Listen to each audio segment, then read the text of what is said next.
आज हम डिस्कस करेंगे विद्युत क्षेत्र रेखाएं, इलेक्ट्रिक फील्ड लाइंस, और इन्हें कई बार विद्युत बल रेखाएं भी कहा जाता है। विद्युत क्षेत्र रेखाएं या विद्युत बल रेखाएं होती क्या है?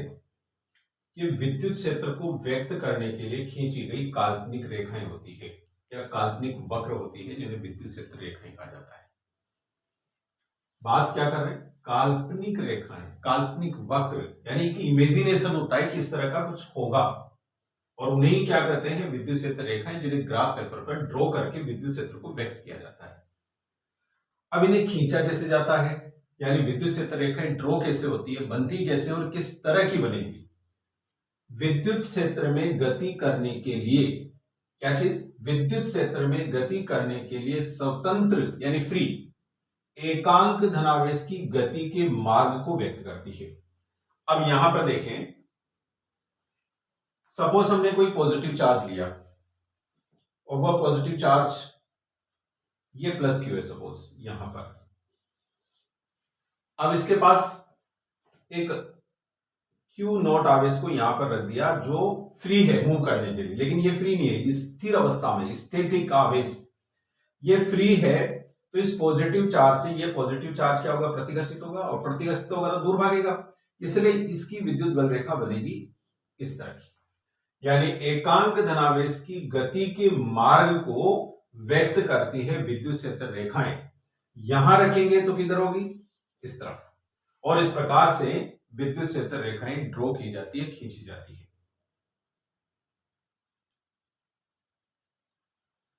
इसीलिए तो विद्युत क्षेत्र रेखाएं क्या होती है उसको हमने डिफाइन किया। विद्युत क्षेत्र रेखाएं काल्पनिक रेखाएं होती है जो विद्युत क्षेत्र में गति करने के लिए स्वतंत्र एकांक धनावेश की गति के मार्ग को व्यक्त करती है। अब हम यहां पर देख रहे हैं विभिन्न आवेश निकाय के कारण विद्युत क्षेत्र रेखाएं। आवेश निकाय मतलब आवेश किस प्रकार का है? पॉजिटिव चार्ज है या नेगेटिव चार्ज है, या दो पॉजिटिव चार्जेस हैं या दो नेगेटिव चार्जेस हैं, या फिर एक पॉजिटिव और एक नेगेटिव चार्ज है। तो इस प्रकार से विभिन्न आवेशों के निकाय के कारण विद्युत क्षेत्र रेखाएं किस प्रकार की होगी वो हम यहाँ पर डिस्कस करने वाले हैं। सबसे पहले बात करते हैं धनावेश के कारण विद्युत क्षेत्र रेखाएं। ये पॉजिटिव चार्ज है ये वाला। अब सपोज यहां पर हमने एकांक धनावेश को रखा तो वो किधर जाएगा? प्रतिकर्षित होकर इधर जाएगा। ऐसे यहां रखेंगे तो ये प्रतिकर्षित होकर इधर जाएगा। तो इस प्रकार से ये विद्युत क्षेत्र रेखाएं धनावेश के कारण बनने वाली है। यानी जब कभी भी किसी धनावेशित निकाय के कारण विद्युत क्षेत्र रेखाएं खींचनी हो तो वो इस प्रकार की बनेगी। यहां पर बाहर जा रहा है। अब दूसरा देखो, ये ऋणावेश है, ऋणावेश के कारण विद्युत क्षेत्र रेखाएं यानी नेगेटिव चार्ज के कारण। सपोज हमने यहां पर कोई एकांक धनावेश रखा, ये नेगेटिव चार्ज है, ये पॉजिटिव चार्ज है धनावेश, तो वो क्या होगा? आकर्षित होगा, इसलिए वो इधर की तरफ आएगा इस तरह से। तो नेगेटिव चार्ज के कारण जो विद्युत क्षेत्र रेखाएं बनेगी वो कुछ इस तरह की बनेगी। थर्ड है दो धनावेशों के निकाय के कारण विद्युत क्षेत्र रेखाएं। देखिए यहां पर ये पॉजिटिव चार्ज है और ये भी पॉजिटिव चार्ज। अब हमने क्या किया, यहां पर एकांक धनावेश को रखा तो ये किधर जाएगा? एकांक धनावेश गति करता हुआ इधर जाना चाहिए, लेकिन ये पॉजिटिव चार्ज है, ये भी इसको रिपल्स करेगा, इसलिए ये मूव करके इस तरह से बनेगी। यहां पर हमने रखा, ये किधर जाना चाहिए? इस तरफ, लेकिन ये इसको रिपल्स करेगा, प्रतिकर्षित करेगा, इसलिए इस तरह। तो दो धनावेशों के निकाय के कारण जो विद्युत क्षेत्र रेखाएं बनेगी वो कुछ इस तरह की बनेगी, और इनका जो मध्य बिंदु होगा, अगर ये दोनों परिमाण में समान है तो इनका मध्य बिंदु जो होगा वहां पर कोई विद्युत क्षेत्र नहीं होगा, और वहां पर एक न्यूट्रल पॉइंट बनेगा जिसे उदासीन बिंदु कहते हैं। यही स्थिति नेगेटिव चार्ज के कारण होगी। दो नेगेटिव चार्जेस का निकाय है, इसके कारण विद्युत क्षेत्र रेखाएं अगर बनाए तो यहां पर किसी धनावेश को रखेंगे तो आकर्षित होकर इधर आएगा, लेकिन ये जो है यहां से आना चाहिए था इधर से, लेकिन ये वो भी आकर्षित करेगा, इसलिए ये इसके नजदीक आते ही इस प्रकार से आकर्षित होगा, और ये स्थिति भी इस प्रकार की बनेगी। यानी धनावेश को दोनों क्या कर रहे हैं? आकर्षित कर रहे हैं, और इसलिए ये घूम करके यूं आ रहा है इस तरह से, और ये दो ऋणावेशों के निकाय के कारण विद्युत क्षेत्र रेखाओं की जो स्थिति बनेगी वो कुछ इस प्रकार की होगी, और दोनों नेगेटिव चार्जेस के कारण इनका मध्य बिंदु होगा, या फिर जहां पर इन दोनों का प्रभाव इक्वल होगा वहां पर एक उदासीन बिंदु होगा जहां पर विद्युत क्षेत्र की तीव्रता का मान 0 होगा, न्यूट्रल पॉइंट।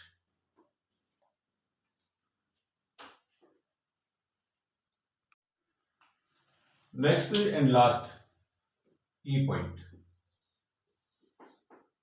विद्युत द्विध्रुव के कारण विद्युत क्षेत्र रेखाएं, विद्युत द्विध्रुव के कारण विद्युत क्षेत्र रेखाएं,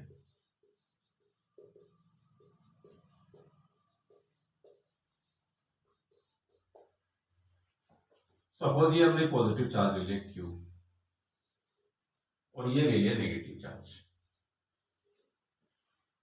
यहां पर किसी धनावेश को रखेंगे तो प्रतिकर्षण त्वरण किधर जाएगा, इस तरफ, इसलिए विद्युत क्षेत्र रेखा इस तरह की बनेगी। अगर हमने यहां पर रखा तो जाना था इधर, लेकिन ये इसको आकर्षित करेगा, इसलिए विद्युत क्षेत्र रेखा इस तरह की,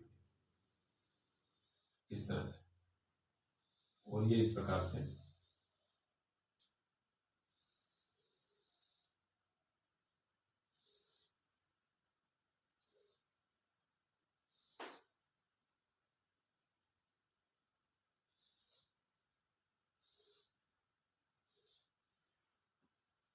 ये विद्युत क्षेत्र रेखाएं किसके कारण, एक धनावेश और एक ऋणावेश की निकाय के कारण।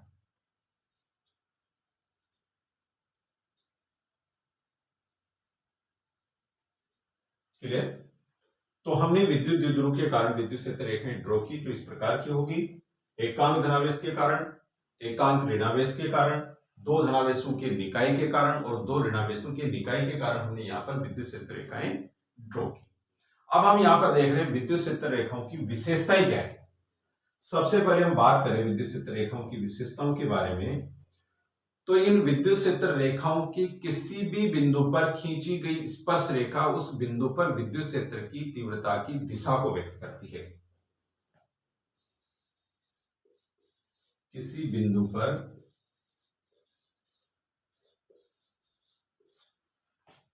खींची गई स्पर्श रेखा, खींची गई स्पर्श रेखा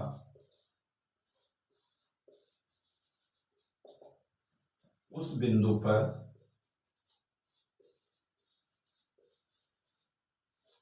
विद्युत क्षेत्र की तीव्रता एक ही दिशा को व्यक्त करती है।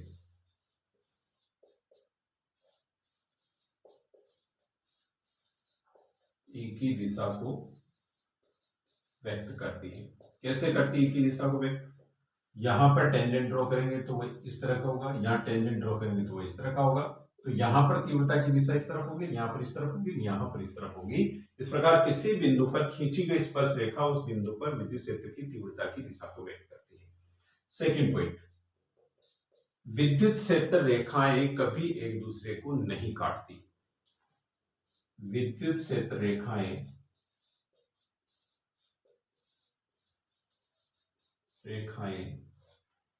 कभी एक दूसरे को नहीं काटती।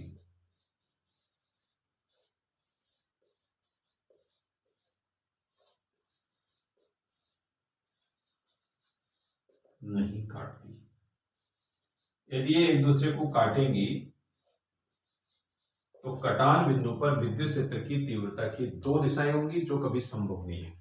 जैसे यहां पर देखें, ये एक विद्युत क्षेत्र रेखा, इसके कारण किसी बिंदु पर यहां पर तीव्रता की दिशा ये, यहां पर तीव्रता की दिशा ये। अगर दूसरी विद्युत क्षेत्र रेखा इसको काटती है तो इसी एक बिंदु पर एक दिशा इधर होगी, एक दिशा ये होगी। और विद्युत क्षेत्र एक सदिश क्षेत्र होता है। विद्युत क्षेत्र की तीव्रता एक सदिश राशि होती है जिसकी किसी एक ही बिंदु पर और एक ही समय पर दिशा केवल और केवल एक हो सकती है।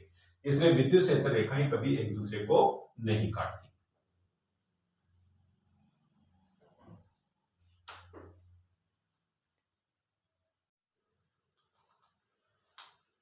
थर्ड पॉइंट है,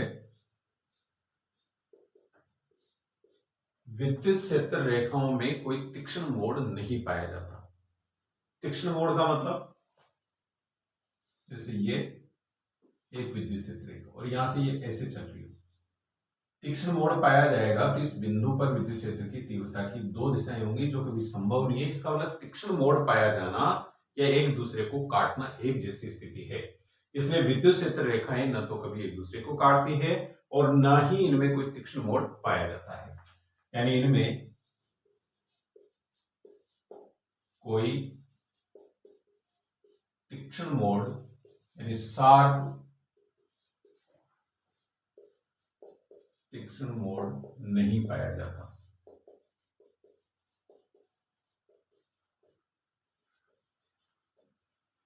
फोर्थ पॉइंट, विद्युत क्षेत्र रेखाएं खुले लेकिन सतत वक्र होती है। खुले का मतलब ये वापस लौट के उसी जगह पर नहीं आती। खुले लेकिन सतत वक्र, सतत वक्र होती है। जबकि चुंबकीय क्षेत्र रेखाएं बंद वक्र होती है, सतत और बंद वक्र होती है। यहां पर खुले होने का मतलब ये देखो, ये इधर आ रही है, घूम के नहीं आ रही, पूरा सर्कल कंप्लीट नहीं कर रही। यहां पर देखिए पूरा सर्कल कंप्लीट नहीं कर रही, सर्कल पूरा कंप्लीट नहीं कर रही, इसलिए खुले होती है। सतत यहां से चल रही है तो बीच में से कट नहीं होती, ऐसे नहीं है। इसका मतलब ये खुले लेकिन सतत वक्र होती है। फिफ्थ पॉइंट, किसी चालक पृष्ठ के सदैव लंबवत होती है। देखो यहां पर जैसे ये धनावेश है प्लस की, तो ये विद्युत क्षेत्र रेखाएं हमेशा इस तरह की होगी, इस पृष्ठ के लंबवत ऐसे होगी, पृष्ठ के लंबवत। यानी चालक पृष्ठ के सदैव क्या होती है, लंबवत। चालक पृष्ठ के लंबवत, पृष्ठ के लंबवत। कौन से चालक पृष्ठ, आवेशित चालक पृष्ठ। आवेशित, क्योंकि आवेशित होगा जब तो विद्युत क्षेत्र होगा, और विद्युत क्षेत्र होगा तभी विद्युत क्षेत्र रेखाएं ड्रॉ की जाएगी। तो आवेशित चालक पृष्ठ के लंबवत होती है। और सिक्स पॉइंट है, ये धनावेश से निकलती हुई और ऋणावेश में प्रवेश करती हुई प्रतीत होती है। देखो इधर ये प्लस क्यू चार्ज है, तो विद्युत क्षेत्र रेखाएं कैसी होंगी, इस तरह की। विद्युत क्षेत्र रेखाएं इस तरह की, यानी ये धनावेश में से निकल रही है। लेकिन अगर हम ऋणावेश की बात करें तो ये विद्युत क्षेत्र रेखाएं कैसी होगी, इस तरह की। यानी विद्युत क्षेत्र रेखाएं धनावेश में से निकलती हुई और ऋणावेश में प्रवेश करती हुई प्रतीत होती है। विद्युत क्षेत्र रेखाएं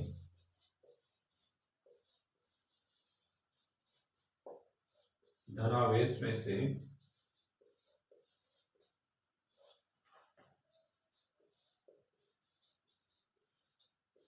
निकलती हुई